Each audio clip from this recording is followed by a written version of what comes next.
Hello, this is Dr. Charmaine Gregory, and this is a Nocturnist Diary.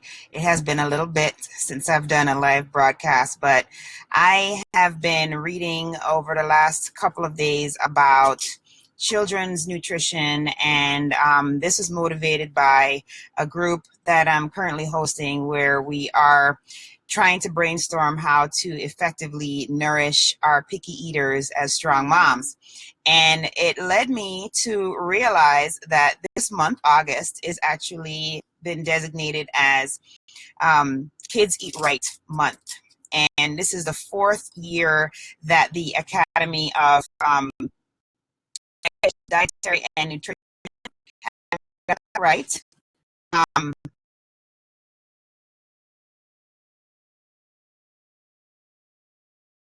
Dietetics, sorry.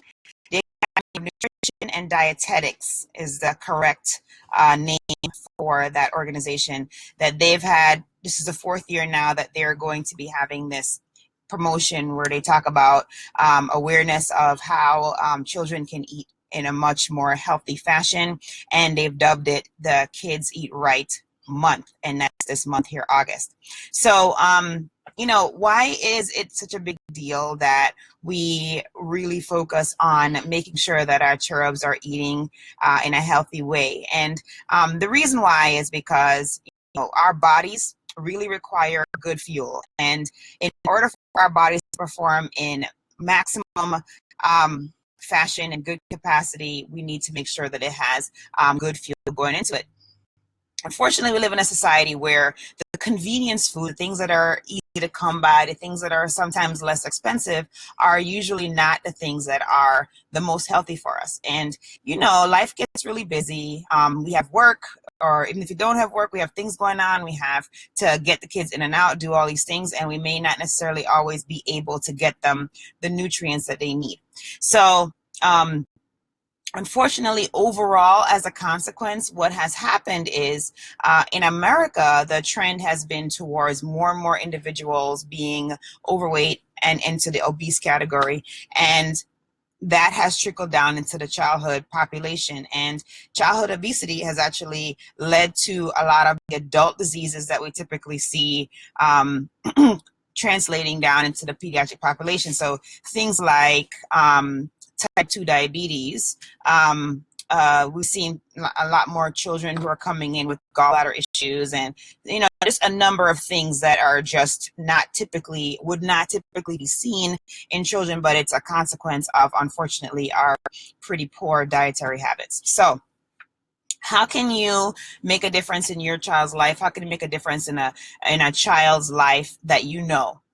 So you can take some pretty simple steps initially, and one of them being having breakfast every day. And I know that sounds really simple, but it makes all the difference. Now, there's a reason why your mom always said breakfast is the most important meal of the day, because it actually is. So if you make sure that you eat foods at breakfast that are low in added sugar, have whole grains and fiber, it will set you up for success for the whole day. And particularly children who are going to be going to school, it's so important for them to have breakfast, because then they're able to focus. They're also able to assimilate the information that they're being told, and they just are able to be their best. The next thing that you could potentially do, that's also relatively simple, is pack a healthy lunch for your cherubs. So if they're going to be going away to daycare, or they're going to actual school, or if they're like ours, they're homeschooled, we still make sure that they have a healthy lunch. And it does not have to be very complicated. Really, all you need is, my child just kicked me. Really, all you need is some kind of lean protein, some fruit and veggies, and you can really make this fun without a huge amount of work on your part. And then, of course, whole grains and some form of dairy if your child is not lactose intolerant. So, these are the things. So, for example, you could potentially do like a turkey,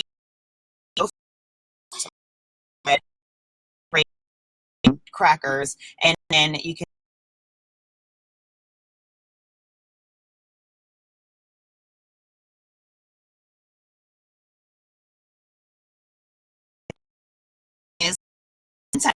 Now we're always rushing about and right to all these things done in the short period of time that we are allotted.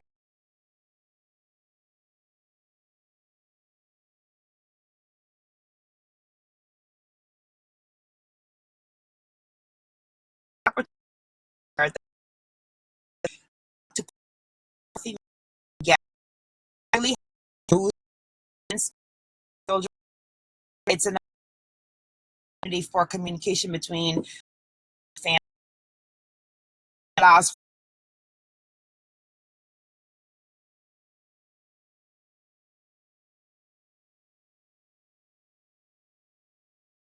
for you.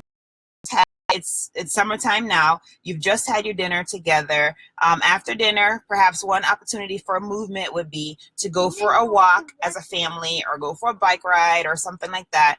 Probably about half an hour to 45 minutes after you've actually eaten, to give your body an opportunity to redistribute the circulation from the GI tract to your muscles. So, very simple things. It doesn't have to be complicated.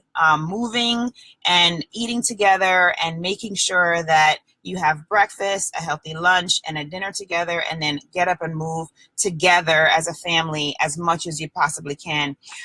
If you're unable to do this on a daily basis, children are essentially encouraged to move for about 60 minutes per day.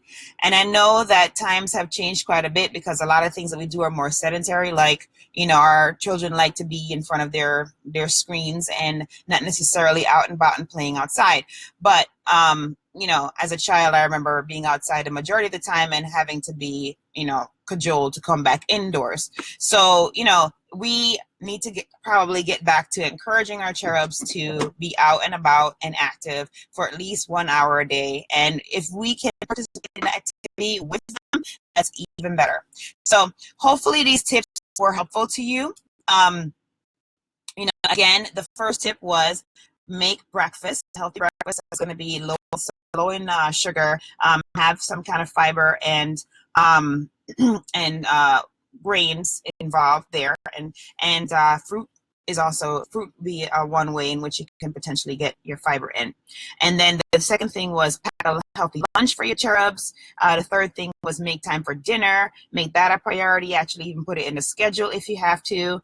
And then the fourth thing was to get moving. So the child by themselves moving for 60 minutes a day, or even better, you and the children moving together as a family. So creating a healthy lifestyle. So if these tips were helpful to you, I'm super happy if that's the case. I actually would hope that they'll be helpful to you. But if they're helpful to you and you feel that you have a comment that you'd like to leave, please below, and also feel free to share this live with someone else who may also benefit from it. So this is Dr. Charmaine Gregory, Nocturnist Diary, and I hope that you will be strong, be brave, and unleash your greatness. Have a great day.